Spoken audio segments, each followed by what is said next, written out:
यस्यां चित्तं तुरंभ त्वं प्रमदायां करिष्यसि तस्यां पुत्रो महाभाग भविष्यति वलाधिकः अजेयः सर्वथा सस्याद् देव दानव मानवै कामरूपी महावीर्यः सर्वलोकाभिवन्दितः।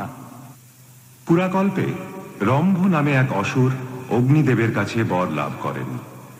অমিত বলশালী এক পুত্র লাভের আশায় রম্ভাসুর তপস্যার দ্বারা অগ্নিদেবকে তুষ্ট করলে তিনি বর দেন, স্ত্রী জাতিয়া যাকেই তুমি কামনা করবে তারই গর্ভে এক অসীম শক্তিধর পুত্র লাভ করবে তুমি।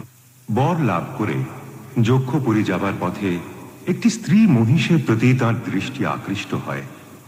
রম্ভাসুর সেই মহিষীকে অনুসরণ করে চলতে থাকেন।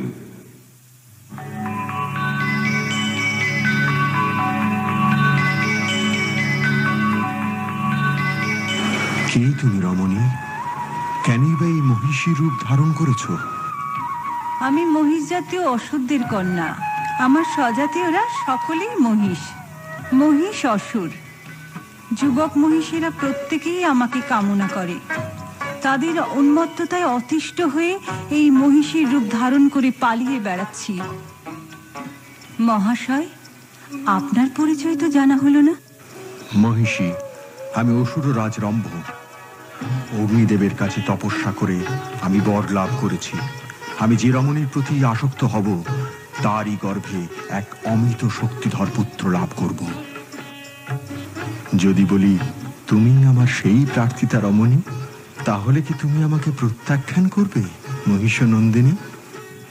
প্রত্যাখ্যান করতে যতটুকু সময় লাগে তার আগে আমাদের পলায়ন করতে হবে মহারাজ।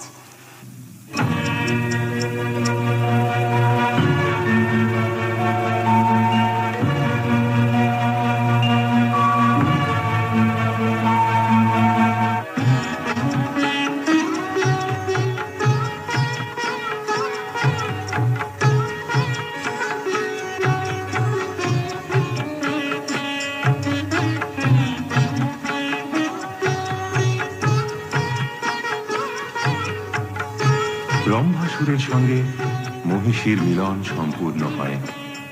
মহিষী গর্ভবতী হন।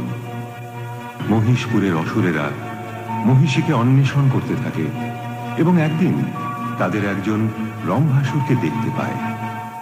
উভয়ের তুমুল যুদ্ধ উপস্থিত হয়।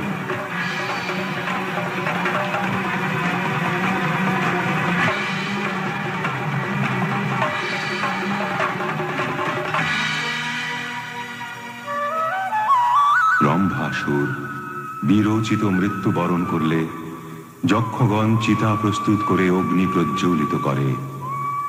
অন্যদিকে যক্ষদের নিতান্ত বারণ সত্ত্বেও মহিষী স্বামীর অনুগামী।